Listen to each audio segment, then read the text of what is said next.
여러분 안녕하십니까? 11월 30일 일요일 뉴스A 라이브 출발합니다. 쿠팡에서 유출된 고객 정보가 약 3,370만 개로 드러났습니다. 사실상 모든 정보가 털린 겁니다. 쿠팡 측은 내부 직원의 소행으로 보고 경찰에 고소했는데요. 왜 이런 일이 일어나는 걸까요? 고객 정보가 돈이 되는 걸까요? 살펴보겠습니다.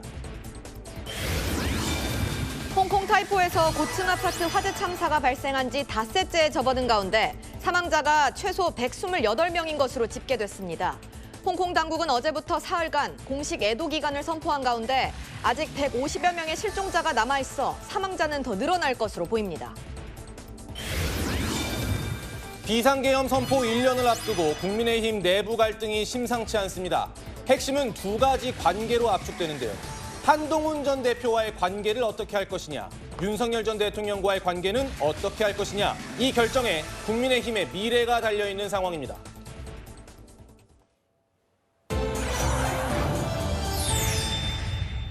종일 유출됐습니다라는 문자 받으신 분들 많을 겁니다. 쿠팡 소식부터 두 분과 함께 알아보겠습니다.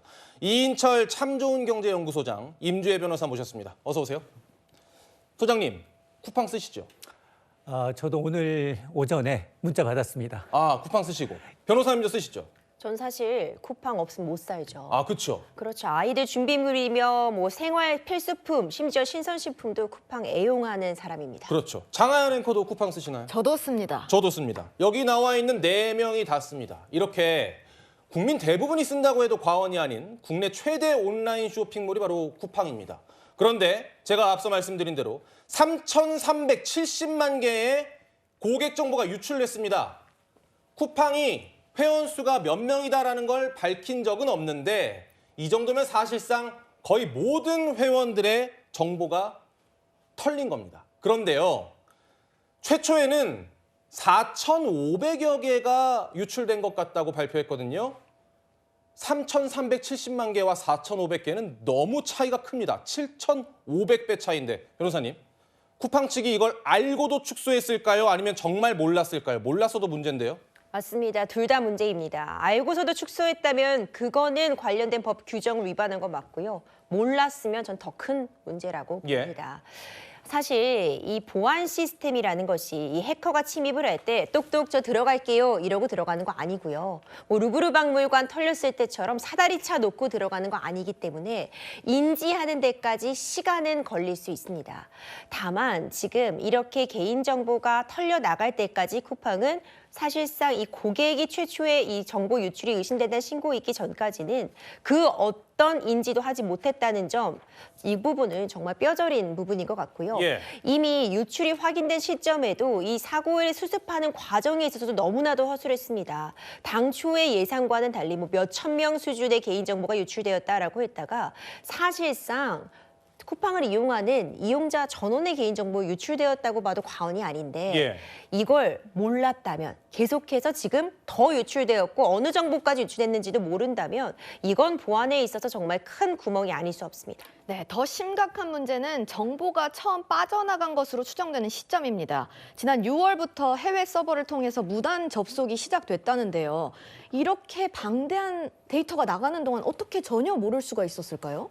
이 서버라는 부분의 특수성은 이해할 필요가 있을 것 같습니다. 우리가 예를 들어서 휴대폰을 절도당했다, 분실했다고 하면 바로 인지를 할 수 있습니다. 내 휴대폰이 없기 때문이죠. 또 경우에 따라서 내가 가방에 누가 칼로 그어서 휴대폰만 가지고 나갔으면 가방 안에 들어있는 다른 소지품은 안전하구나. 이건 눈으로 육안으로 확인이 가능하기 때문에 사실상 개인정보가 유출된 것과 달리 이 절도라는 부분은 바로 인지가 가능하겠죠. 하지만 이 서버에 담겨있는 개인정보는 어떤 물리적으로 내가 이걸 도난당했는지 알 길이 없습니다. 접근 권한을 탈취당한 것이기 때문에 지금 당장은 그 개인정보가 서버라는 통 안에 안전하게 잘 담겨있는 것 같아도요. 누군가 몰래 일종의 빨대 같은 걸 탁 꽂아서 그 개인정보를 수시로 빼가고 있다면 인지 시점에는 어느 정도 시간이 소요된다고 된다고 해도요. 일단 누군가 그 빨대를 꽂았다는 사실 자체가 경보기를 통해서 어떤 장치를 통해서 감지가 됐어야 되는데 쿠팡은 전혀 인지하지 못한 겁니다. 예. 6월부터 누군가 이 서버에 접근하기 시작했는데 그걸 인지한 거는 11월 16일 고객이 내 쿠팡 개인정보가 유출된 것 같다는 신고를 하고서야 들여다보기 시작했습니다. 그리고 1차 조사 결과에도 몇천 명 수준의 유출이었는데 며칠 더 조사를 해보니까 사실상 모든 이용객 정보 유출되었다라고 지금 이야기를 하고 있습니다. 예. 이 과정에 있어서 이 인지 시점도 늦었고 조사 과정에 있어서도 지금 전혀 이 보안 시스템을 쿠팡이 장악하고 있지 못하다는 비판 피하기 어렵습니다. 자, 그러면 어떤 정보가 털린 거냐, 어떤 게 유출이 된 거냐 짚어보겠습니다. 이게 굉장히 중요하겠죠. 이름과 이메일, 배송지 정보, 그리고 최근 주문 내역, 주소록, 현관문 비밀번호를 거기다 적어놓으신 분들 있으니까 그런 것들도 유출된 겁니다. 반면에 신용카드 번호와 결제 비밀번호, 로그인 비밀번호는 유출이 안 된 걸로 지금 알려져 있는데 소장님, 지금 노출된 정보만으로도 뭐 여러 가지 범행에 이용될 가능성이 있다면서요? 그렇습니다. 저게 이제 노란색으로 표시돼 있는 데는 이유가 있습니다. 예. 쿠팡이 당일 배송, 총알 배송을 굉장히 홍보하고 있어서 새벽에 집에 없는데 초인종 누르기 전에 현관 비밀번호를 알려주신 분들이 상당히 많다는 겁니다. 그렇죠. 예. 자, 그러면 이걸 이용한 2차 피해 범죄가 일어날 가능성도 개연성도 남아있는 상황이고요. 여기에다가 지금 쿠팡 측은 신용카드 번호며 결제 비밀번호, 로그인 비밀번호는 안전하게 보관돼 있다라고 얘기하고 있지만 아니 4,500명 유출해서 갑자기 3,370만 명으로 뛰었는 것도 뒤늦게 이제 알렸는데 예. 이걸 과연 믿을 수 있을까라는 점이 의구심이고요. 또 하나, 쿠팡은 우리나라 회사가 아닙니다. 아하, 어디요? 미국의 쿠팡 인터내셔널의 자회사입니다. 그렇군요. 자산 총액이 5조 원이 넘으면 대기업 집단에 종속이 돼야 돼요. 공정거래위원회 기준 대기업 집단이지만 김범수 의장이 미국 국적이라는 이유로 여기는 총수 없는 대기업 집단입니다. 그렇군요. 그러다 보니까 이게 만에 하나 피해 규모가 밝혀졌어요. 어떤 규제를 내릴 거냐. 이게 플랫폼 규제에 들어가요. 그런데 우리는 한미 관세 협상에서 플랫폼 규제에 대해서 미국도 협상하기로 했기 때문에 눈치를 봐야 되는 상황입니다. 네, 그러면은 이 사태가 어디서부터 시작됐는지가 또 중요할 겁니다. 유출 사태의 핵심 관련자가 중국 국적으로 추정되는 전 직원인 것으로 알려졌는데 그렇다면 내부인의 소행인 건가요? 아직까지는 조사 초기 단계이기 때문에 어떤 이 원인 관계를 단정 짓기는 좀 일러 보입니다. 다만 이런 개인정보 유출 사태가 발생을 하면은요, 일단 내부 직원의 어떤 연결고리가 있을 가능성이 매우 높습니다. 예. 이 쿠팡이라는 이 서버에 접근할 수 있는 권한을 갖고 있던 직원이 이 만연히 이 권한을 다른 사람에게 넘기는 경우 있을 수 있고요. 또 경우에 따라서는 이런 정보에는 접근할 수 없지만 관련자로서 근무하고 있었기 때문에 이 내용을 너무 잘 알아서 어떻게 하면 접근할 수 있는지 그 정보를 외부에 알리는 그런 경우도 있습니다. 이제 이번 사안 같은 경우에도 쿠팡 측에서 이런 접근 권한은 없었지만 쿠팡에서 근무하고 있던 직원이 유출과 관련해서 일부 도움을 준 것으로 관련자로서 지금 교소까지 진행한 상황이라는 이야기 전해지고 있습니다. 네, 변호사님, 근데 이 사람이 지금 한국에 없는 것 같다라는 얘기도 있더라고요. 그 경우에는 이제 신병을 확보하는데 굉장히 어려움이 따르지 않을까요?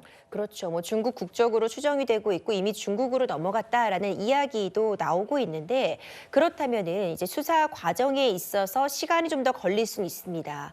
일단 찾아내야 되고요. 한국으로 송환을 요청하고 이런 과정들이 시간은 걸리겠지만 뭐 필요하다면 반드시 있어야 되는 그런 규정이고 시간이 걸리더라도 이 직원에 대한 정확한 조사 그리고 이 원인에 대한 발견은 충분히 필요한 상황입니다. 예, 심각해지니까 정부가 나섰습니다. 과기정통부와 개인정보위가 민관 합동조사단을 꾸린 건데 소장님, 이게 좀 평상시의 조사랑은 조금 다르게 더 집중적으로 이루어질 것 같아요. 워낙에 이제 이 개인정보 유출 이제 범위가 좀 크고요. 그리고 이제 이걸 조금 이제 은폐하려는 의혹까지 지금 나오고 있다 보니까 민간 이제 이 조사단이 이제 출범을 한 건데요. 앞서 제가 말씀을 드렸습니다만 당장 뭐 이름과 같은 구매용만 보고 이제 피부가 있다 없다라고 이제 말하기 좀 어렵습니다. 예. 그럼에도 불구하고 이제 2차 피해 가능성이 있고요. 특히나 이제 이 보이스피싱과 같은 이제 범죄로 연결될 수 있기 때문에 아마 민간 이 투자협의가 왜 그리고 이제 이런 사실을 알면서도 왜 좀 숨겼는지, 피해 규모가 얼마인지 이거에 대한 이제 명백한 이제 수사를 통해서 좀 알려져야 되겠습니다. 네, 그렇다면은 지금 당장 소비자들이 할 수 있는 게 무엇인지를 좀 따져봐야 할 텐데요. 변호사님, 우리는 지금 뭘 해야 되나요? 비밀번호 바꾸는 걸로 안전할까요? 일단 쿠팡 측에서는 뭐 비밀번호 변경도 필요 없다라는 취지입니다. 왜냐하면 일단 로그인 정보 자체가 탈취된 것은 아니고 특히 이 계좌 정보 같은 부분, 이 신용카드 정보 같은 건 넘어가지 않았다고 주장하는데 앞서 소장님도 언급해 주신 것처럼 이미 피해 규모 자체가 이렇게 크게 차이가 났는데 과연 이 내용 믿을 수 있는가? 이 부분도 저는 사실 의구심은 들고요. 예. 다만 정확하게 확인되기 전에 너무나도 크게 공포심을 가질 필요는 없을 것 같습니다. 분명한 건 지금 유출된 정보가 민감도가 상당히 높은 중요한 정보라는 점입니다. 지금 이름과 이메일 번호 이 정도를 갖고 있으면 이미 다른 사람들이 갖고 있는 정보와 결합하면은요 누구인지 특정될 수밖에 없고요. 예. 가장 제가 걱정하는 점은 이 주거지 정보, 주소가 유출되었다는 점입니다. 예. 스토킹 피해 같은 부분에 우려가 있을 수도 있고 지금 구매 이력도 일부 넘어갔다고 한다면 일정 부분 뭐 이런 걸 구매했다라는 걸 근거로 해서 스토킹 피해라던가 다른 협박성 범죄로 나아갈 수 있을 그런 우려가 있어서 일단 당장 중요한 건 이제 쿠팡 측의 대응을 지켜볼 필요도 있을 것 같고요. 예. 개인이 필요하다고 판단이 된다면 뭐 이메일 비밀번호 같은 부분 변경하는 거 그리고 내 정보가 지금 유출된 바는 없는지 계속해서 점검하고 확인하고 걸려오는 문자나 전화 같은 부분 추가적으로 지금 스미싱 피해가 있을 수 있기 때문에 조심하는 수밖에 없을 것 같습니다. 참, 근데 이게 KT도 그랬고 롯데카드도 그랬고 해킹이 여러 가지 문제가 있었는데 이거는 사실은 지금 해킹이 아니라 내부 직원의 소행으로 보인다는 거예요. 그러면 해킹이 됐든 내부 직원의 소행이 됐든 고객 정보를 이렇게 빼돌리는 행위를 왜 하는 걸까요? 이게 돈이 되나요? 그렇죠. 사실 우리가 뭐 휴대폰을 절도했다, 지갑을 절도하면 바로 이걸 팔아서 뭔가 이윤을 남기기 위한 절도인 겁니다. 그런데 개인정보 같은 건요, 가공을 거치게 됩니다. 지금 내가 이 개인정보를 탈취했다고 해서 이 순간 팔아 넘기겠다는 것이 아니라 가장 비싼 방식으로 가공하고 조립해서 비싼 시점에 넘길 수 있다는 것이 문제인 겁니다. 예. 그래서 당장은 내가 이 개인정보가 유출됐다고 해서 어떤 피해가 있는지가 체감을 하기가 어려울 수 있지만 이것이 언젠가 잠재적으로 정말 큰 위험이 될 수 있기 때문에 위험한 거고요. 예. 이 개인정보를 가지고 할 수 있는 게 너무나도 많습니다. 누군가에게 이 정보를 팔아넘길 수도 있고 특히 범죄와 결합이 된다면 어마어마한 파급력을 가질 수 있기 때문에 이건 정말 쉽게 생각할 문제가 아니라고 생각합니다. 예. 요새 뭐 개인정보 유출에 대해서 많이들 민감하실 텐데 참 한숨밖에 안 나오는 그런 상황인 것 같습니다. 그런데 한숨이 더 깊어지는 사안이 하나 더 있어서 좀 짚어보려고 합니다. 바로 집값인데요. 소장님, 정부가 고강도 대책을 내놓고 이제 한 달이 지났습니다. 그런데도 집값은 안 잡히는 것 같아요. 그렇습니다. 이제 거래만 잡고 집값, 전세값은 못 잡았다라는 얘기가 나올 수밖에 없는데요. 11월 이제 넷째 주 이 한국부동산원의 통계를 보게 되면 서울 집값이 일주일 만에 0.18% 또 올랐습니다. 예. 상승폭은 좀 둔화되고 있는 건 맞습니다. 문제는 그동안은 지금 대출 규제 그리고 규제 지역 확대로 인해서 한강벨트, 이른바 이제 대출 제한이 없는 한강벨트와 이제 강남 상구만 오르는 게 아니냐라고 했는데 지금 보니 이번에는 강북구, 중량구 같은 곳들입니다. 예. 상대적으로 중저가가 밀집된 그리고 이제 6억 원이라는 대출 규제에서 영향이 좀 덜한 이런 지역으로 좀 수요가 풍선 효과가 나타나고 있다라는 건데요.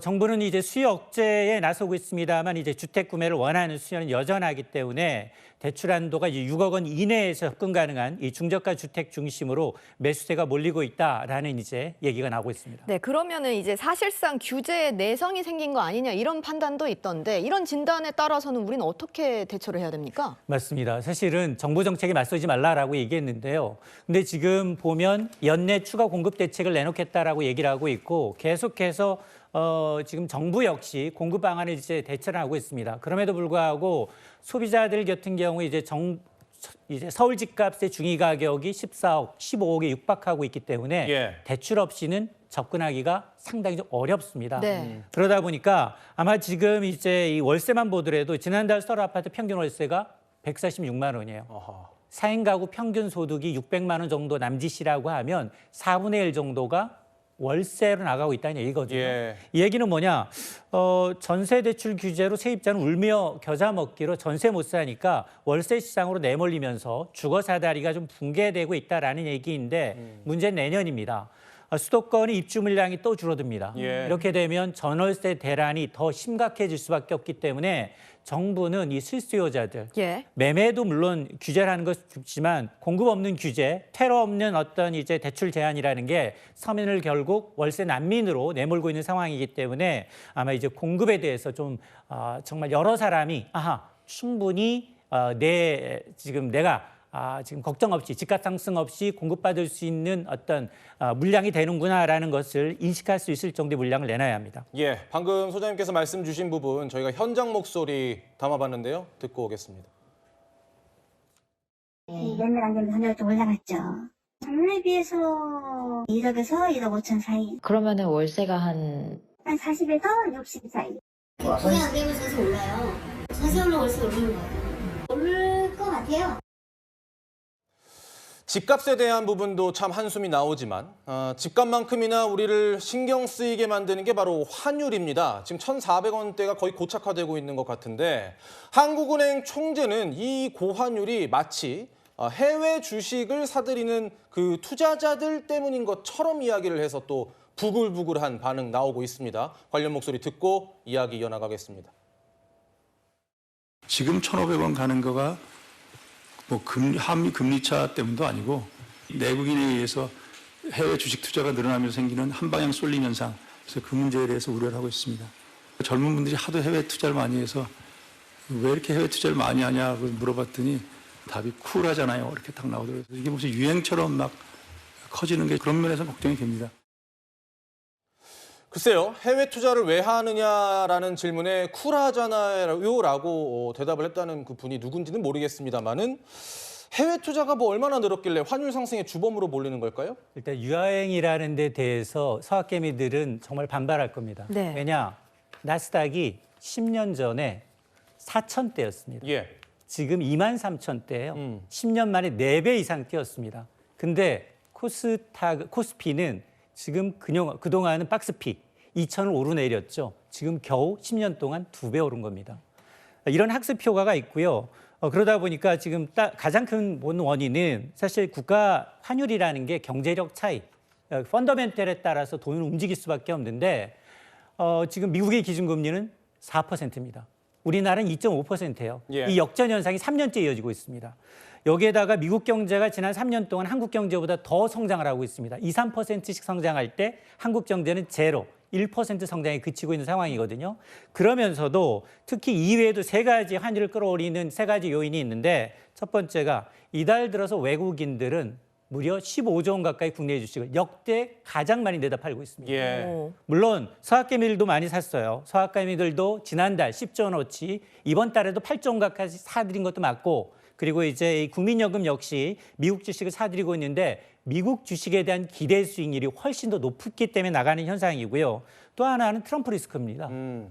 200억 달러씩 매년 10년 동안 달러가 나가야 되는데 이게 돌아올 수 있는 걸까요? 못 돌아올까요? 아하. 이득을 봐도 다시 미국에 재추돼야 되는 거다 보니 이럴 경우에 우리나라 외환시장은 달러가 더 빨리 빠져나갈 수밖에 없는 구조가 아닌가라고 하고 세 번째는 정부의 돈풀기입니다. 지난 9월 실제로 재정 적자에도 불구하고 소비 쿠폰 남발하면서 미국보다도 정부의 유동성 증가 속도가 2배나 더 빠릅니다. 이런 것들이 원화 가치를 스스로 이제 평가절하하는 떨어뜨린 측면이 있기 때문에 복합적인 요인이지 서학개미 때문이다, 국민연금 때문이다는 절대 이제 반발할 수밖에 없는 상황입니다. 네, 그런데요, 소장님께서도 말씀을 해주셨는데 이제 환율 상승에 국민연금이 어느 정도 기여하는 바가 있다라고 말씀을 해주셨는데요. 그렇다면 국민연금은 계속 이대로 가도 되는 겁니까?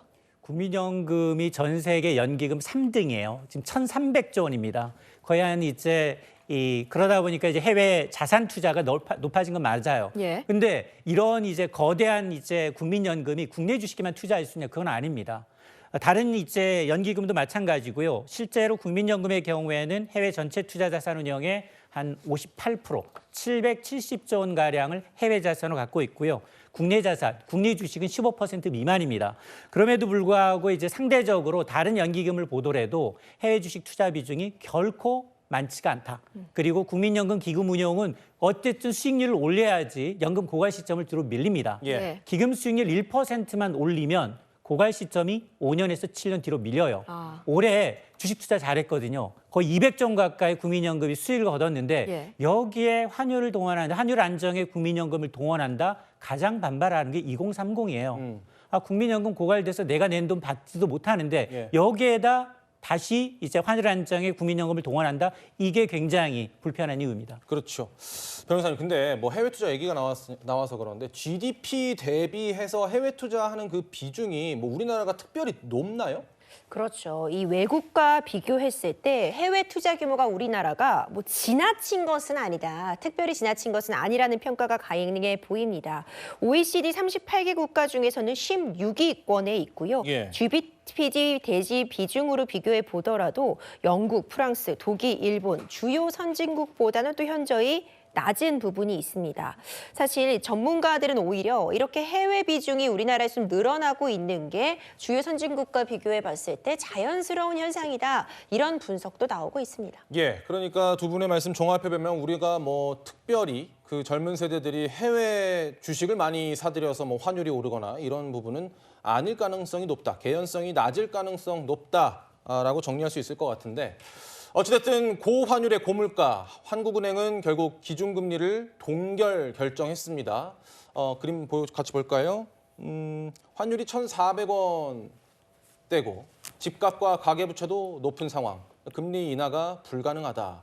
그런데 또 경기는 부진한 상황이라서 금리가 인하해야 되는 그런 상황에서 어쨌든 4연속 동결을 한 건데 소장님, 아마 이 방송 보고 계시는 많은 시청자분들께서 소장님 같은 전문가분들 모시면 이런 거 궁금할 것 같아요. 고환율인 거 알겠어, 고물가인 거 알겠어, 기준금리 또 인하했대, 그런 건 알겠는데 그래서 우리는 지금 어떻게 해야 될까? 어떻게 해야 좀 돈을 좀 벌 수 있을까? 어떤 식으로 경제 생활을 해야 되는가? 이것 좀 말씀해 주세요. 맞습니다. 환율도 굉장히 높고요. 물가도 높습니다.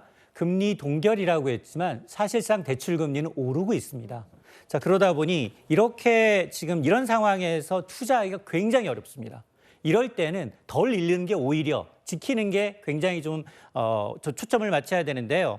지금 보면 이제 환테크하겠다. 물론 환율 자산에 대한 예금부터 시작해서 보험, 단기 예금 상품으로 돈이 쏠리는 거 맞습니다. 그럼에도 불구하고 환율이라는 게 우리나라 시장에서 10원, 20원, 20, 30원대로 하락만 하게 되면 구수익률을 곤두박질 칩니다. 예. 그러니까 환 리스크 조심해야 하고요. 특히 부채 관리해야 합니다. 앞서 제가 얘기했습니다만 금리 인하 가능성보다 금리 동결 가능성이 점점 더 짙어지고 있는데 정부의 대출 규제로 인해서 은행들은 대출 금리를 올리고 있습니다. 이러면 부채 많이 갖고 계신 분들은 씀씀이를 더 줄여야 된다는 얘기거든요. 예. 부채 관리해야 되는 게 굉장히 필요하고요. 지금 필요한 건 묻지마 달러 투자가 아니라 환율 변동성에 대비한 이제 어느 정도 이제 덜 잃는 전략이 더 중요하다고 봅니다. 네, 마지막으로 당장 오늘 내 주머니 챙기는 팁 하나 알아보겠습니다. 변호사님, 소비 쿠폰이 오늘 자정까지라면서요? 오늘 자정까지 다 사용하셔야 됩니다. 지금 신용카드랑 체크카드로 지급된 소비 쿠폰을 기준으로 하면요. 23일까지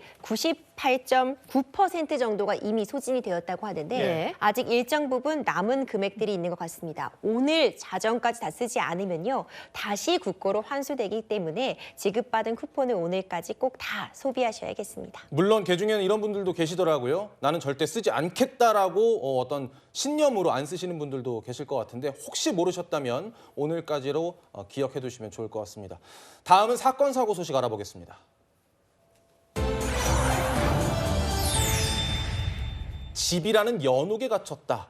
이게 누가 한 말이냐면요. 최근 홍콩 화재 그 아파트의 생존자가 한 이야기입니다. 지금 보시는 것처럼 홍콩에서 고층 아파트에 화재가 난 그 장면 여러분 며칠간 뉴스에서 많이 보셨을 텐데 지금 사망자가 128명, 최소 128명입니다. 왜냐하면 실종자가 아직도 150여 명이 있거든요.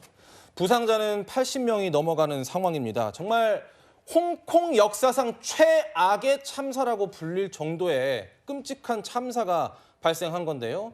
홍콩 당국은 사흘간 공식 애도 기간을 선포를 했습니다. 지금 보시는 게 홍콩 화재 생존자의 SNS인데 집이라는 연옥에 갇혀서 불꽃과 뒤섞인 잔해가 절망의 비로 내렸다. 정말 글을 읽으면서도 그 당시의 참상이 고스란히 전해지는 그런 글입니다. 그런데 변호사님, 화재가 이렇게 커진 이유로 대나무가 꼽히고 있더라고요. 그렇습니다. 대나무 비계라고 해서요. 해당 건물이 굉장히 좀 노후화된 아파트였기 때문에 이 외벽 공사를 1년 넘게 진행을 하고 있었다고 합니다. 그러니까 외벽 공사를 위해 일종의 발판을 만들어 두는 것인데 우리나라나 다른 국가에 사용하는 금속 비계가 아니라 이 발판이 대나무로 만들어져 있던 겁니다.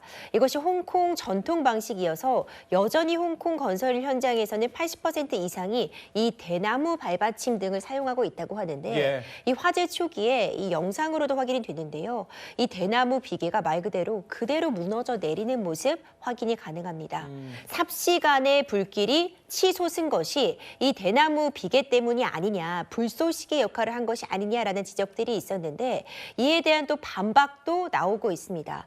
대나무가 문제였다기보다는 지금 보시는 것처럼요. 그물망, 안전망도 이 외벽 공사 때문에 촘촘하게 설치가 되어 있었는데 이 안전망이 이 불에 취약한 소재 같은 부분들을 쓰고 있어서 이것이 불쏘시개 역할을 해서 더 화재를 키운 것이다. 대나무 비계만의 문제는 아니었고 또 창문에 지금 꽉꽉 들어차 있었던 스티로폼 같은 부분들이 불길을 키웠다라는 지적도 함께 나오고 있습니다. 네, 소장님, 근데 사실 우리나라 건설 현장을 보면 저는 대나무 비계는 본 적이 없거든요. 홍콩에서 이걸 쓰는 이유가 뭐 이게 훨씬 저렴하기 때문이다 이런 지적도 있더라고요. 맞습니다. 이제 비용 절감 목적이 굉장히 큰데 근데 이제 이렇게 고층 빌딩에서 이렇게 비용 절감을 하다 보니 지금 리모델링 건설 현장에서 나타난 것이었고 네. 순식간에 저층에 있었던 물이 이제 화력이 오른 데는 이런 대나무 비계가 주요 원인이다라는 이제 주장이 되고 있는데 그러다 보니 지금 정부 정책이 조금은 빗나간 게 아니냐, 건설부터 구조부터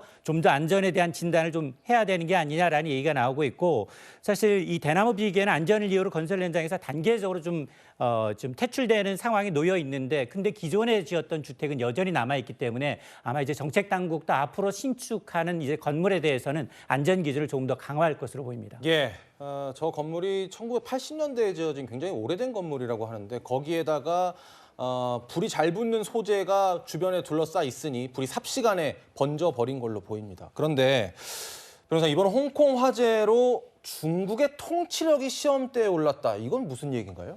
앞서 우리나라의 이 집값 문제가 언급을 했지만요. 우리나라에 앞서서 사실 아시아 국가에서는 홍콩 집값 높다 이런 얘기 계속해서 나왔습니다. 그랬죠. 이 홍콩도 정말 살인적인 물가 그리고 주거 문제가 계속해서 좀 문제점으로 지적이 되어 왔었는데 이번 화재 참사 역시도 굉장히 고층에 빼곡히 들어차 있는 그런 주거 건물이었습니다. 이 주거 안정화 같은 부분들 이렇게 빼곡한 집들 자체에 어떤 이 문제점이 있는 건 아니냐 이런 부분에 대한 시민들의 불만 목소리 나오고 있고요.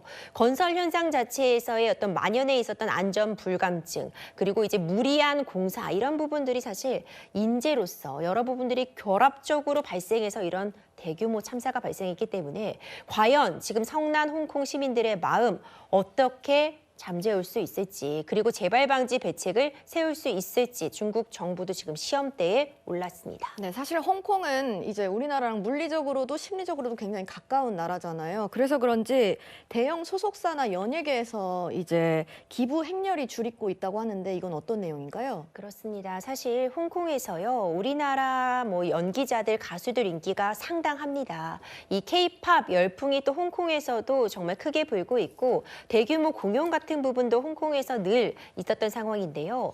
K-팝 업계에서도 기부 행렬에 동참하고 있습니다. 지드래곤도 굉장히 큰 액수를 기부를 했었고 하이브에서 5억 원, SM 엔터테인먼트에서 1억 9천만 원, 큐브 엔터테인먼트에서도 이와 유사한 액수를 지금 기부를 하고 있는데 이 홍콩 시민들이 또 K-팝을 많이 아끼고 사랑해 준 만큼 이런 대규모 참사에 대해서 우리 스타들, 우리 국민들도 애도의 마음을 함께 표하고 있습니다. 예. 홍콩이 애도 기간을 선포했고 우리나라도 기부 행렬을 이어가고 있는 상황입니다. 사망자 수가 더 늘어날 수도 있는데 뉴스에일라이브도 애도를 표하며 실종자들이 조속히 빠르게 구조될 수 있도록 기원하도록 하겠습니다. 다음은 우리나라에서 일어난 사건을 알아보겠습니다. 영상으로 함께 보시죠. 지난 23일 오후 6시 40분쯤 포천시, 경기 포천시에 있었던 일입니다. 구급대원들이 뛰어가는 게 보이시죠? 이 구급대원이 황급히 안고 가는 것, 16개월 난 작은 여자아기입니다. 이 여자아이, 아동학대가 의심된다라는 지금 이야기가 나오고 있는데, 변호사님, 이 여자아이가 지금 사망을 한 상황이에요. 그리고 부모가 있는데 아동학대가 의심된다고요? 아, 정말 참담합니다. 16개월의 작은 여자아이였습니다. 먼저 최초의 신고는요, 이 아이의 엄마가 119로 다급하게 전화를 한 겁니다. 이제 밥을 먹다가 숨을 쉬지 못한다. 이렇게 이야기를 해서 구급대원들이 출동을 했고 병원으로 옮겨졌지만 사망하고 말았습니다. 그런데 병원에서 확인을 해보니까 아이 몸 곳곳에 멍이나 외상의 흔적이 발견이 된 겁니다. 이에 즉시 아동학대가 의심된다는 신고가 들어갔고요. 지금 수사 당국에서는 이 아이의 친모 그리고 함께 살고 있던 계부와 관련해서 아동학대 정황이 의심된다. 이것은 아동학대 살인과 관련될 수 있다라는 부분을 중점적으로 조사하고 있습니다. 그런데요, 이 숨진 16개월 아기의 부모가 딸이 사망한 날 취재진과 인터뷰를 했는데 조금 의아한 모습을 보였습니다. 구급차도 무슨 적성이 없으세요? 여기 구급차 많이 와요. 여기 반대 아직도 막 많이 오고 많이 와요. 6시 한 반 늦게라고 해가지고. 6시간 자고 지금 들어보시면요. 저희가 그 취재진이 아기가 사망한 당일에 사실은 목격자라고 해서 취재를 한 거였습니다. 목격자라고 해서 취재를 했는데 알고 보니까 이 아이의 부모였다는 겁니다. 그러니까 목격자인 것처럼 인터뷰를 한 거예요. 다시 들어보겠습니다. 구급차도 무슨 적성이 없으세요? 여기 구급차 많이 와요. 여기 반대 아직도 막 많이 오고 많이 와요. 6시 한 반 늦게라고 해가지고. 6시간 자고 변호사님, 이 친모는 여기 원래 구급차 많이 와요 라고 이야기를 하고요. 이 아빠인 계부 6시 반에 자고 있었다. 되게 남일처럼 이야기를 하네요. 그렇죠. 사실 지금 아이가 위급한 상태에 구급차를 태워보낸 엄마의 반응이라고 보기엔 좀 의아한 점들이 있습니다. 경황이 없었다라고 이야기할 수야 있겠지만 앞서 지적해 주신 것처럼 남의 일 이야기하듯 자기가 목격한 상황을 서술하듯 이야기를 하고 있습니다. 저도 저 인터뷰 내용이 설마 친모가 한 내용일지는 사실 짐작도 하지 못했던 상황이었는데 아마 조사 결과를 보면 나올 수 있겠지만 일단 1차적으로 아동학대가 의심된다. 아이의 몸에 있는 외상에 대해서 이 부모가 강아지가 핥힌 상처였다라는 취지의 이야기를 했는데 이 부분도 사실 문제의 소지가 많아 보입니다. 16개월 아이에게 강아지가 자유롭게 접근할 수 있었다는 것 자체도 사실 아동학대로밖에 볼 수 없고요. 여러 가지 외상의 흔적이 있었다는 것 자체가 아동학대 가능성을 매우 높게 점치게 하고 있습니다. 사실 이번 보도 보면서 많은 시청자분들이 16개월 아이 정인이 사건을 떠올리셨을 텐데요, 변호사님. 근데 사실 정인이 사건 때도 우리가 공분을 샀었던 게 양모가 아이가 죽은 다음에 어묵 공부를 태어나게 했었잖아요. 그래서 이번 같은 경우에도 이러한 태어난 모습이 나중에 가중처벌에 좀 영향을 미칠까 이 부분도 좀 궁금해요. 지금 범행을 부인하고 있습니다. 정확한 사실관계는 최종적인 결과를 확인할 필요가 있겠지만 정인이 사태 때도 그랬고요. 이 부인하는 태도는 양형에 있어서 참작이 될 수밖에 없습니다. 그리고 앞서 언급해 주셨던 정말 참담한 사건이었던 이 정인이 사건 이후로 아동학대 살인죄가 추가가 되어서 일반 살인죄보다 더 높게 7년 이상의 징역으로 처벌을 할 수 있게 되었고 양형 기준도 상향이 되었습니다. 이 정확한 이 사망 원인에 대한 조사 반드시 있어야 될 것 같고요.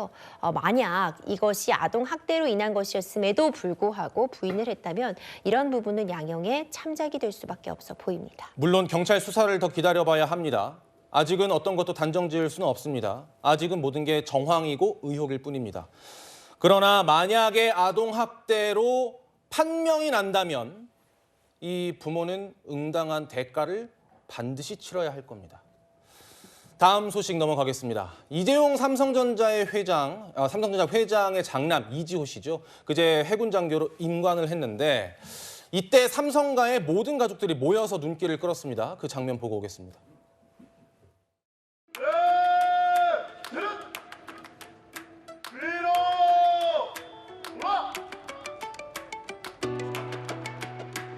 한 줄이 쏘입니다. 하나, 둘, 셋. 신고합니다. 사관호생 이지호는 2025년 11월 28일 부로 해군 소위의 임명을 명받습니다. 예, 신고합니다. 필승. 한 말씀 부탁드리겠습니다. 수고했어. 감사합니다.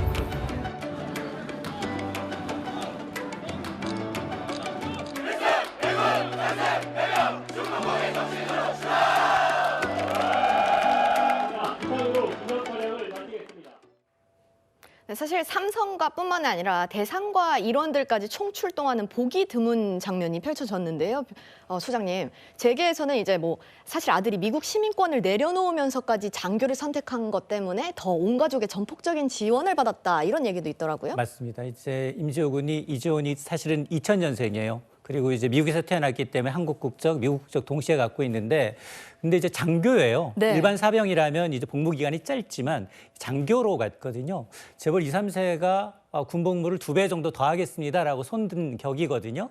그러다 보니 사실은 아버지 이재용 회장은 사실은 면제받았어요. 그러다 보니까 재벌 2, 3세들이 군면 재택을 이제 받는 것에 대한 어떤 부정적 이제 이식을 조금은 차단하면서도 솔선수범하는 모습을 좀 보이면서 지금 호평을 받고 있는데, 사실은 지금 뭐 일남일녀거든요. 예. 이재용 밑에 자녀는. 그런데 지금 이재용 회장이 1968년생이니까 우리나라 나이로 하면 58세, 59세예요. 아직 뭐 후계 구대를 얘기할 건 아니지만, 그런데 재판 과정에서 어떤 얘기를 했냐면 자기 자녀한테는 이제 이 경영권을 물려주지 않겠다고 얘기한 만큼 아마 실제로 뭐 이제 할 수도 있겠지만, 아니면 이제 군복무 장기간 마치고 난 다음에 이제 복무하면서도 이제 삼성가에 또 어떤 이제 일정 부분 또 경영에 참여할 수 있는 부분이 있기 때문에 아마 이제 미국보다는 한국에서 더 많은 이제 생활을 하게 되고, 그리고 이제 어차피 뭐 삼성과 대상가 모두 아버지 어머니가 있기 때문에 아마 전폭적인 지원을 받으면서 경영 수업을 받지 않을까라는 생각을 하고 있습니다. 네, 그저께 있었던 저 장면에서 또 이목을 끌었던 게 이재용 회장과 임세령 대상 부회장이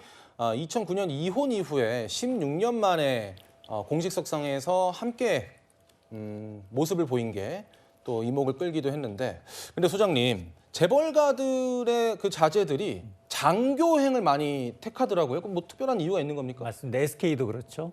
SK도 그렇고 삼성도 굉장히 이례적이에요. 근데 이제 어머니, 아버지를 보게 되면 아버지는 또 군 면제인 경우가 많고, 자녀 2, 3세의 경우에는 오히려 이제 도덕적인 어떤 이제 비판을 좀 이제 해소하기 위한 차원인지 모르겠지만 장교로 복무 기간이 일반 사병보다도 더 긴 걸 선호하고 있거든요. 예. 자, 그러다 보니까 노블리스 오블리주입니다. 즉 정당하게 군복무하고, 그리고 이제 정말로 경영 능력이 있다라고 하면 그게 승계된다는 데 대해서 반감은 없거든요. 그럼에도 불구하고 부자이기 때문에 군복무 면제한다는 것에 대한 반감이 있기 때문에, 부정적 이미지가 있기 때문에 아마 이런 건 계속해서 이제 대기업 자제, 오너 3, 4세가 좀 배워야 될 점이 아닌가라는 생각을 하고 있습니다. 예, 부자든 빈자든 강자든 약자든 국민으로서의 의무는 당연히 해야 되겠죠.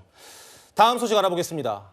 국민의힘 당무감사위가 한동훈 전 대표가 연루됐다는 의혹을 받는 당원 게시판 논란에 대한 조사에 전격 착수했습니다. 비상계엄 1년을 앞두고 가장 큰 뇌관을 건드리면서 개파간 전면전이 불가피하다는 전망이 나옵니다. 최재원 기자의 보도 보시고 이야기 이어가겠습니다. 국민의힘 당무감사위원회가 지난해 11월 발생한 당원 게시판 논란 조사 착수를 의결했습니다. 당무위가 밝힌 논란은 국민의힘 당원 게시판에 올라온 윤석열 전 대통령 부부 비방글에 한 전 대표가 연루돼 있다는 의혹입니다. 당대표를 흔들고 공격하려는 연장선상에 있는 것을 보입니다. 그런 뻔한 의도에 말려 들어갈 생각이 없습니다. 이호선 당무감사위원장은 당원 게시판 논란에 대해 최소 확인이 필요하다며 첫 회의부터 조사 필요성을 강조했습니다. 당무위는 이보다 앞서 친한계로 분류되는 김종혁 전 최고위원에 대한 징계 절차도 다시 착수했습니다. 유튜브 등 방송에서 장동혁 대표를 비판하고 윤석열 전 대통령을 희화화했다는 내용입니다. 당윤리위는 해당 내용에 대해 주의 처분을 한 차례 냈는데 재조사에 들어간 겁니다. 김종혁 전 최고위원은 궁지에 몰린 장동혁 지도부가 극우 사기를 키워주려고 먹잇감으로 자신과 한 전 대표를 던져주겠다는 것이라고 반발했습니다. 채널A 뉴스 최재원입니다.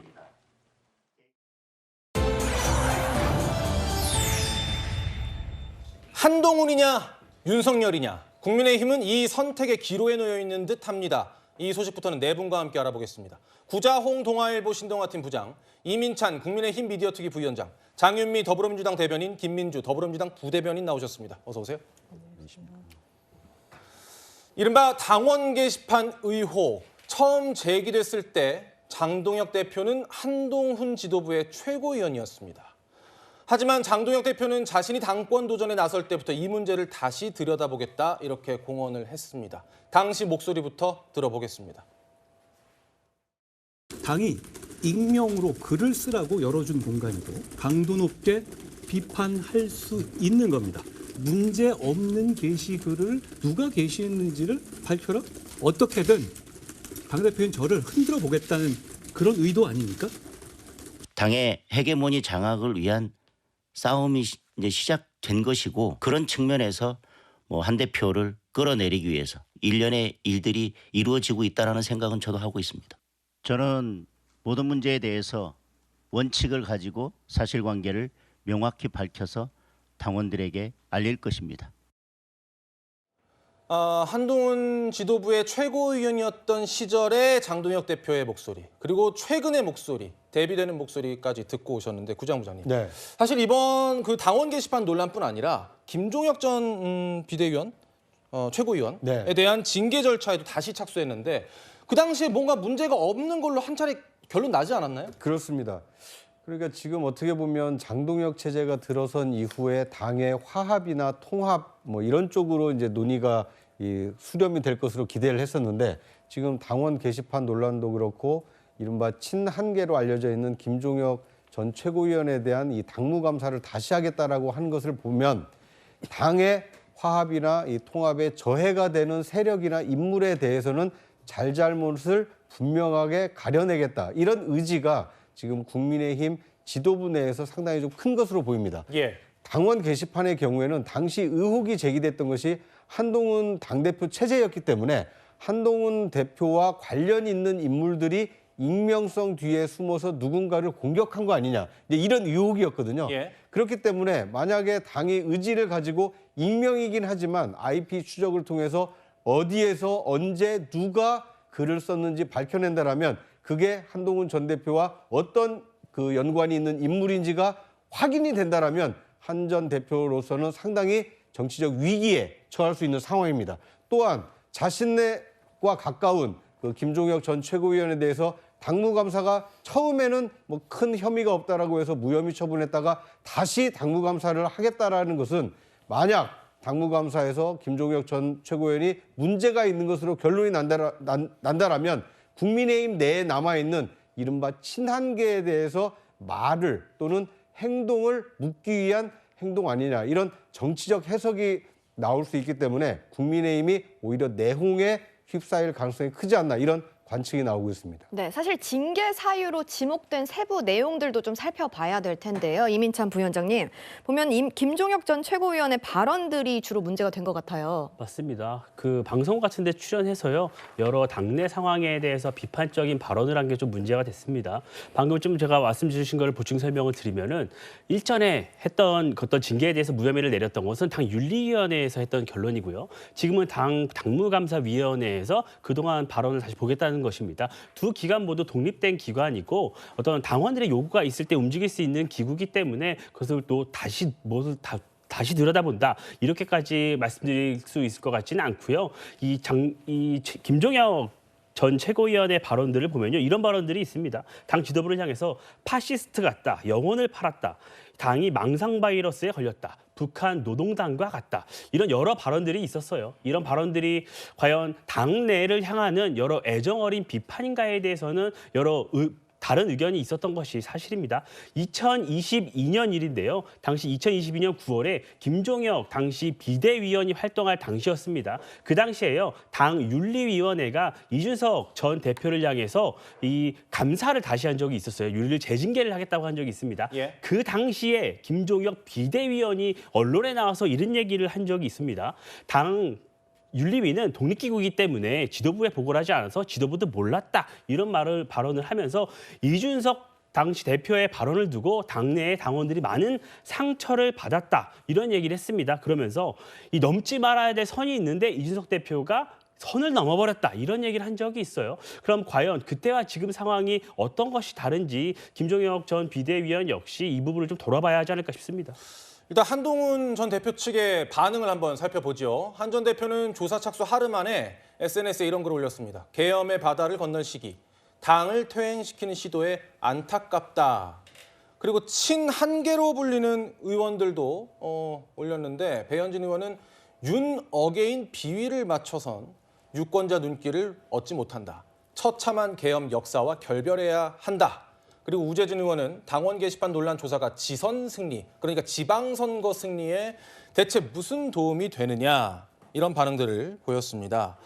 친한계는요 주로 이게 어떤 정치적인 의도가 있다고 보는 것 같습니다. 하필이면 계엄 1년을 앞두고 있고 지방선거를 앞두고 있기 때문이죠.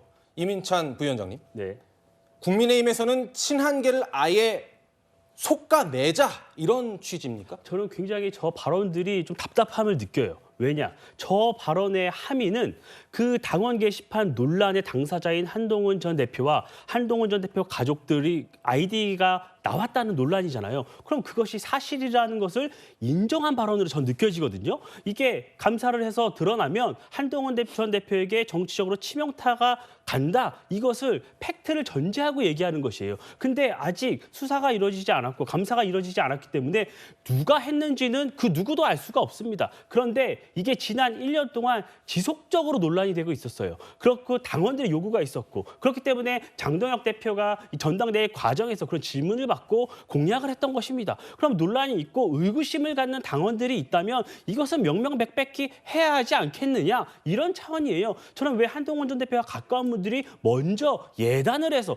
저렇게 정치적 의도가 있다고 하는지 저는 의문을 갖지 않을 수 없고 이 부분은요 명확히 하지 않으면 한동훈 전 대표의 앞에 정치 여정에서도 굉장한 걸림돌이 될 수 있습니다. 예. 한동훈 전 대표 같은 경우에는 당대표든 대선 후보든 반드시 당의 경선을 거쳐야 합니다. 그 과정에서마다 이 논란이 될 수가 있어요. 저는 이게 있으면 있는 대로 없으면 없는 대로 그 사실을 드러내서 그대로 사과할 일은 하고 넘어가야 될 일이지 정치적 의도다 이렇게까지 말씀하실 일은 아니라고 봅니다. 네, 현 국민의힘 대표 장동혁 대표는 그제 조사가 착수될 거란 사실 자체를 잘 몰랐다라는 입장을 저희 채널A 취재진과의 통화에서 밝혔습니다. 구 부장님, 당대표가 모를 수가 있는 건가요? 네.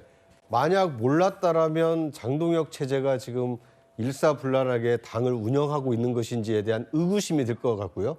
만약 알고도 모른 채 했다라면 이건 정치적 의도가 있는 거 아닌가 이런 해석이 가능할 것 같습니다. 그런데 저는 제3자적 입장에서 볼 때는 장동혁 대표가 몰랐을 개연성도 좀 있다고 보여집니다. 네. 왜냐하면 엊그제 시점으로 좀 거슬러 올라가 보시면 그때 장동혁 대표가 12.3 비상계엄에 대해서 당대표 되고 처음으로 메시지를 냈거든요. 예. 어떻게 보면 12.3 계엄 1주년을 앞두고 국민의힘이 거듭나겠다. 12.3 계엄은 국민들에게 잘못한 것이다. 이제 국민의힘이 계엄과 절연하고 새로운 당으로 거듭나겠다. 이런 메시지를 내기 위한 첫 메시지가 나온 날인데 우연의 일치인지 모르겠습니다만 당무 감사, 그것도 한동훈 전 대표와 관련돼 있는 당무 감사 소식이 전해지다 보니까 장동혁 대표의 메시지는 온데간데 없고 다시 장동혁 또는 한동훈 이 당권 싸움이 붙는 거 아니냐 이런 논란에 휩싸이다 보니까 이것을 의도했다라고 보기는 좀 어렵기 때문에 실제로는 장동혁 대표도 모르는 사이에 당무 감사가 결정됐을 개연성이 있지 않나 뭐 개인적으로는 저는 그렇게 추론해 봅니다. 예. 들으신 대로 국민의힘 내부에서 지금 계파 갈등이 붙고 있는 그런 상황인데 이 계파 갈등 말고요. 국민의힘 내부에서 또 맞붙은 전선이 하나가 더 있는데요.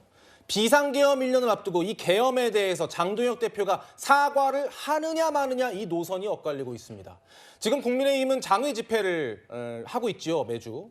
그런데 이 장외 집회에서 국민의힘 지도부 일원들이 계엄에 대해서 비판적인 발언을 했고 현장이 시끄러운 일이 벌어졌습니다. 보고 오시죠.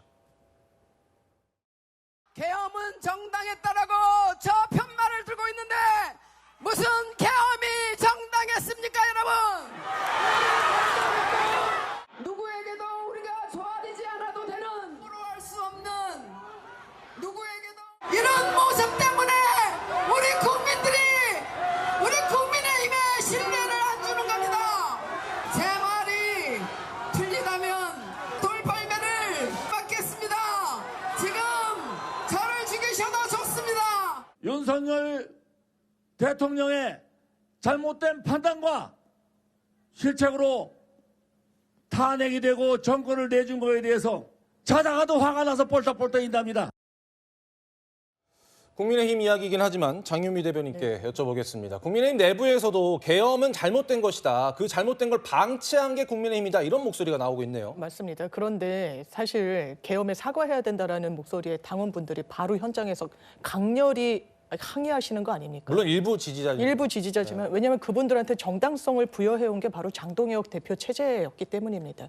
윤 어게인 세력과 절연했다? 아니요, 그러지 않았습니다. 윤석열 전 대통령을 면회갖고 그걸 공약으로 내걸어서 당선됐고 실제로 실행시켰습니다. 황교안 전 총리가 부정선거론자이죠. 그리고 내란을 선전선동했다라는 이유로 혐의를 받고 있는데 우리가 곧 황교안이라고 했습니다. 여기서 우리는 국민의힘이라는 점은 부인할 수 없을 겁니다.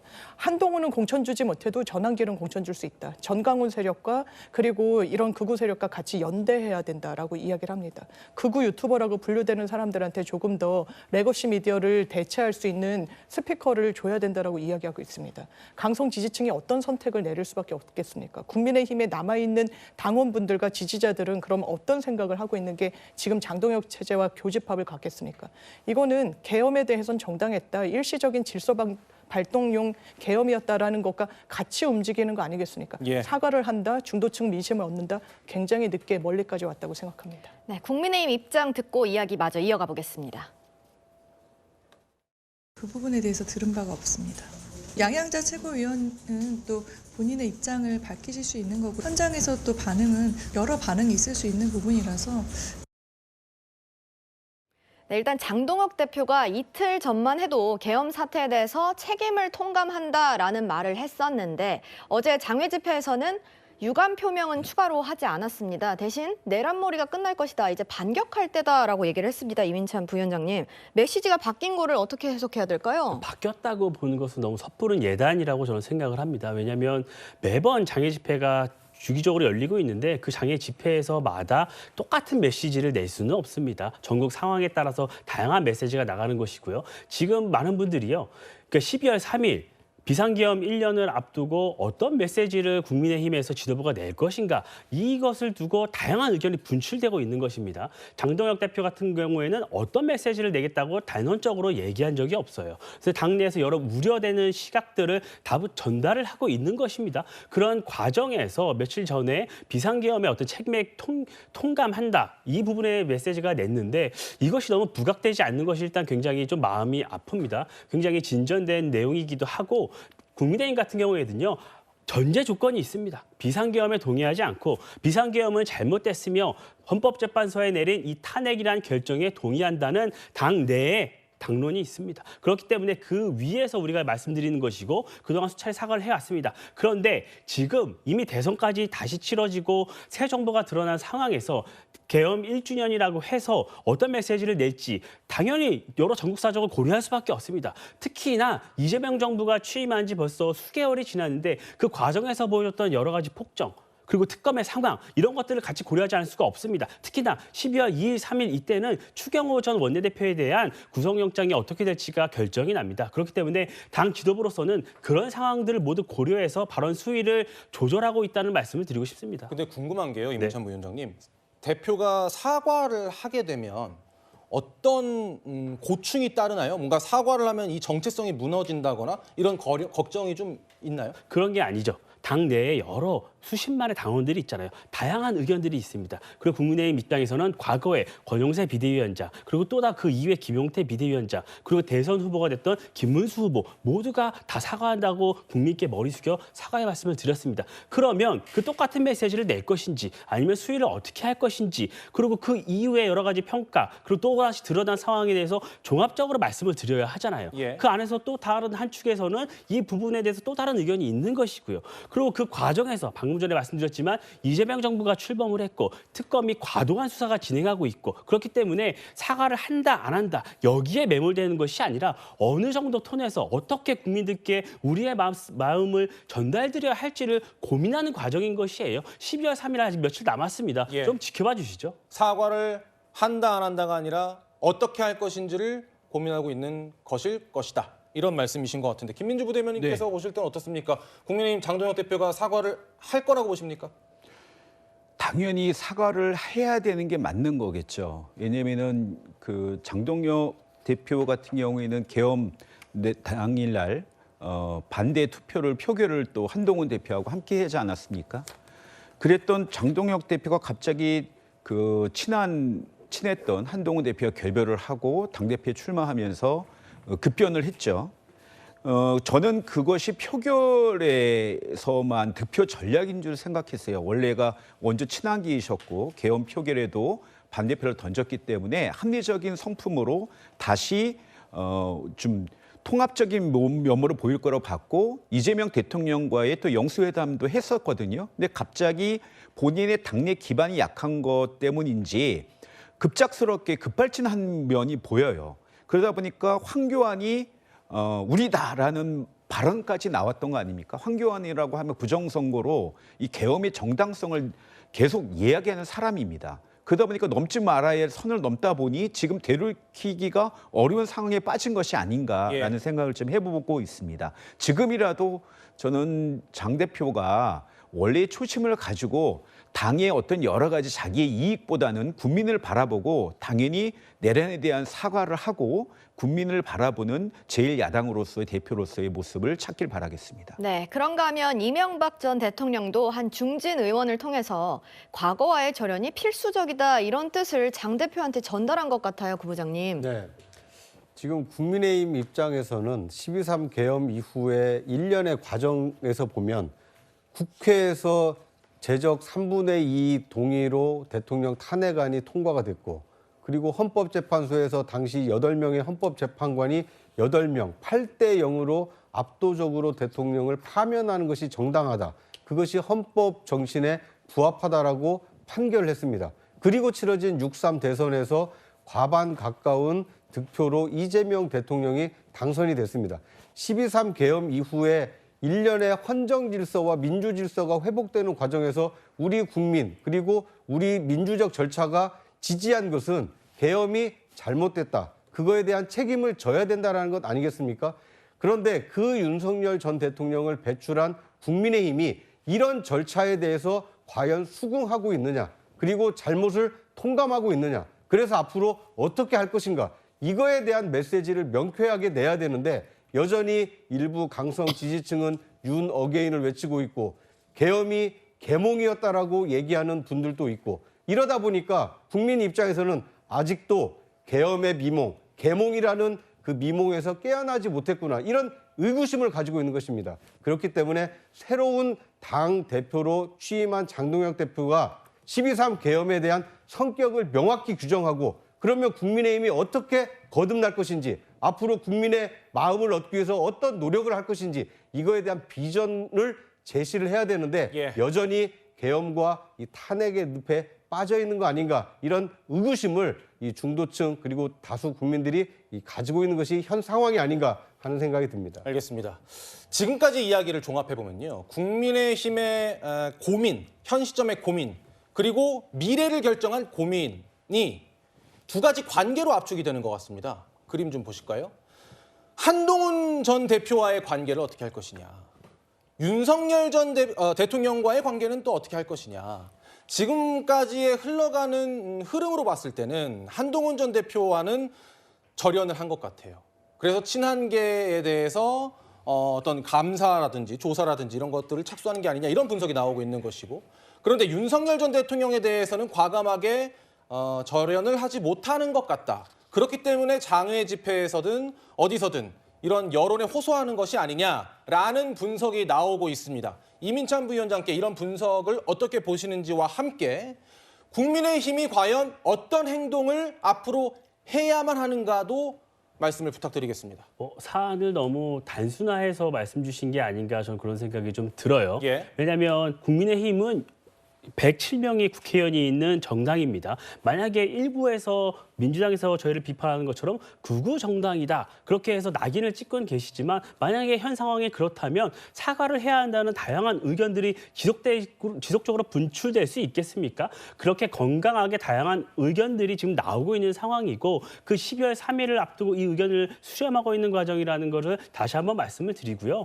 이미 비상계엄으로 이후 탄핵이 됐고 대선이 치러졌습니다. 역사적 평가가 끝난 상황이고 다시 되돌릴 수 없다는 걸 국민의힘 내부에서 너무나도 잘 알고 있습니다. 그런데 과연 지금 현 상황에서 국민의힘이 그러면 어떤 것에 집중을 해야 하느냐 이 부분이 문제인 것이에요. 그러면 대선 이후에 3특검, 4특검이 들어가고 있습니다. 이 4특검에 국민의힘이 어떻게 대응할지가 우선 중요하다고 생각하는 것입니다. 그리고 지방선거 지금 7개월 남았습니다. 지방선거 여러 가지 룰을 만들면서 준비를 하고 있는데요. 저희는 어떤 과거와 같은 그런 이합집산이 아니라 특정 민생 관련 이슈를 통해서 국민 여러분께 다가가야 한다는 그런 생각을 갖고 있습니다. 단순히 중도 확장이다, 왼쪽으로 가겠다 이런 게 아니라 민심에서 굉장히 중요한 이슈, 예를 들어서요 새벽 배송이나 이런 것처럼 민생에서 막 국민들이 절감할 수 있는 이슈를 두고 국민들 여러분께 대안을 제시하고 그런 과정을 통해서 국민들에게 수권 정당으로서 인정을 받고 싶고 그걸로 인해서 지방선거에 승리하겠다는 계획을 갖고 있는 것입니다. 저희가 앞으로 남은 7개월 동안 그 과정을 보여드릴 것이기 때문에요. 지켜봐달라는 말씀 드리겠습니다. 네, 12.3 비상계엄 1년이 되는 다음 달 3일 국민의힘에겐 또 하나 넘어야 할 산이 있습니다. 화면 보시고 이야기 이어가겠습니다. 저에 대한 영장 청구는 국민의힘을 위헌정당 해산으로 몰아가 보수정당의 맥을 끊어버리겠다는 내란몰이 정치 공작입니다. 만약 추경호 의원 구속이 결정되면 위헌정당 국민의힘 해산하라는 국민의 목소리가 높아질 것입니다. 기각되면 그 화살은 조희대 사법부로 향할 것입니다. 오는 12월 3일은 장동혁 대표의 취임 100일이자 추경호 전 원내대표의 구속기로가 되는 그 날이 될 것 같습니다. 민주당은 이 날을 두고 인용이냐 기각이냐에 따라서 플랜을 다 세워놓은 듯합니다. 장윤미 대변인님, 인용되면 위헌정당 해산 여론을 끌어올리고 기각이 되면 사법부에 대한 불신 여론을 끌어올린다. 이게 민주당의 전략인가요? 그런데 이 사법의 시간이고 민주당이 거기에 따른 뭐 대응책은 있겠습니다만 사법부를 뭐 바로 기각한다라고 해서 뭐 문제 삼거나 하진 않고 아마 저는 개인적으로 특검이 영장 재청구할 수 있는 사안이라고 생각합니다. 왜냐하면 본인은 아니라고 합니다만 자정 1분에 우원식 국회의장이 그 당시에 총동원령을 내립니다. 의원들에게. 왜냐하면 개헌군의 통할 아래 들어가지 않는 유일한 헌법기관 입법부에서 해제안을 의결할 수 있거든요. 그런데 추경호 원내대표 2분 뒤에 어떻게 했습니까? 당사로 가라고 문자를 공지합니다. 당사는요, 국회 본청에서 걸어서 10분 이상 떨어져 있습니다. 본회의에 참여하지 못하도록 할 의도가 아니라면 그 선택은 이해되지 않습니다. 그것만 있습니까? 그 당사로 가라고 하는 문자를 발송했을 때 한동훈 장관과 같이 이 통화를 합니다. 예. 이 부분과 관련해서도 한동훈 장관의 그 당시에 대표의 입장은 분명했었죠. 이 국회 본청에 모여야 된다.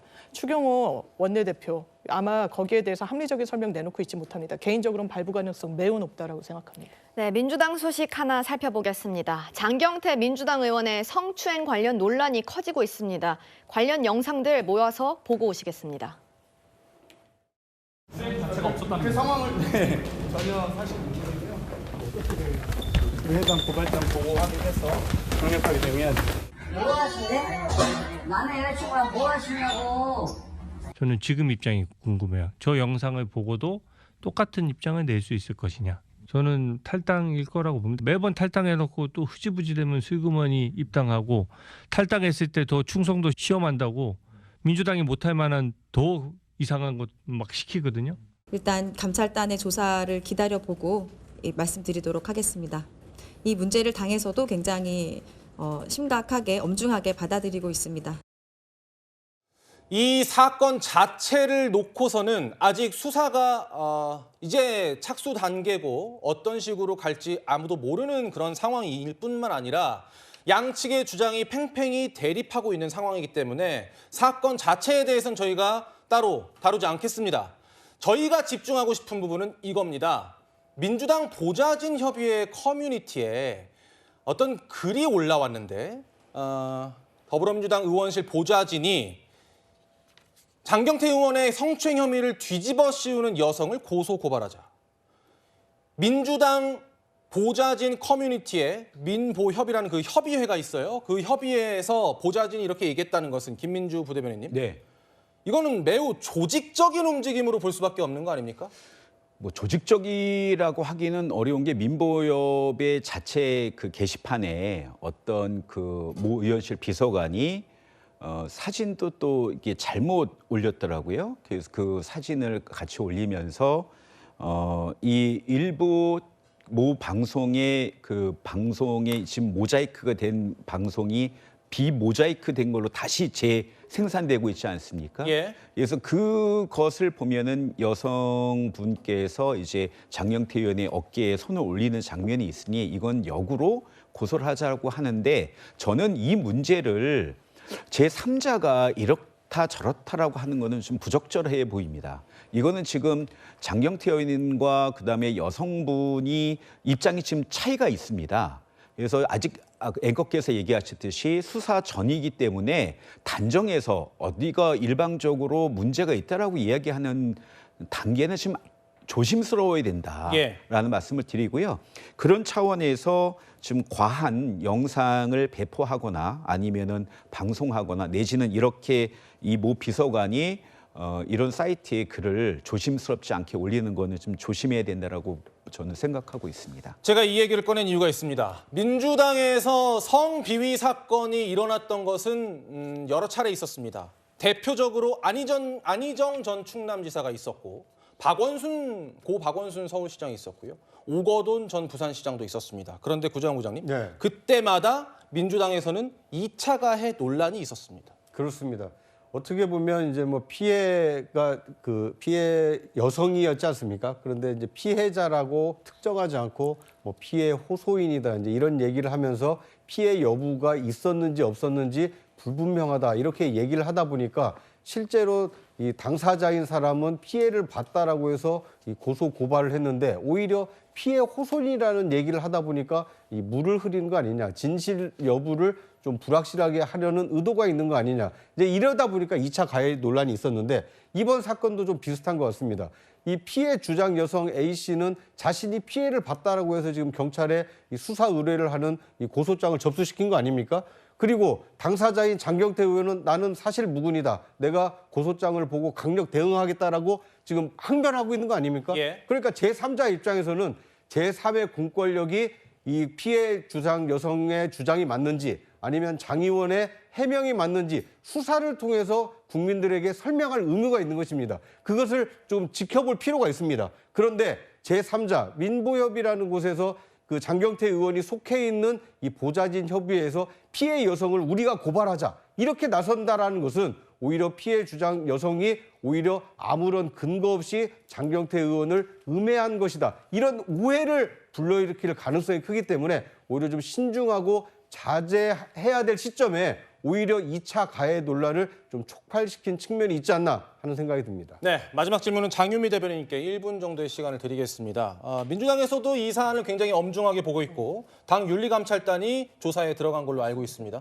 당은 어떤 식으로 대응을 할 생각인지 밝혀주시죠. 일단 당에서는 기본적으로 이제 강제 수사를 할 수 있는 권한은 좀 제한되기 때문에 당사자에 대한 어떤 주장 같은 걸 청취하는 방향으로 하고 피해자분한테는 뭐 접촉하는 것 자체가 또 결례일 수 있고 2차 가해 논란이 있을 수 있기 때문에 좀 제한적인 부분. 그러니까 수사의 시간이 이제 시시비비가 가려지게 되는 그런 일정으로 진행이 될 것 같고 당에서는 거듭 말씀드리지만 이 사안 가볍지 않고 엄중하게 보고 있습니다. 예, 이 사안은 어찌됐든 주장이 팽팽하게 맞서고 있지만 수사가 이루어질 것이기 때문에 저희가 수사 내용을 계속 지켜보면서 새로운 사실이 나오는 대로 또 전해드리도록 하겠습니다. 저희는 60초 후에 오겠습니다. 오늘은 전국적으로 15도 안팎까지 기온이 오르면서 포근하겠습니다. 하지만 곳곳 미세먼지 나쁩니다. 외출하실 때 미세먼지 정도 꼭 확인하시길 바랍니다.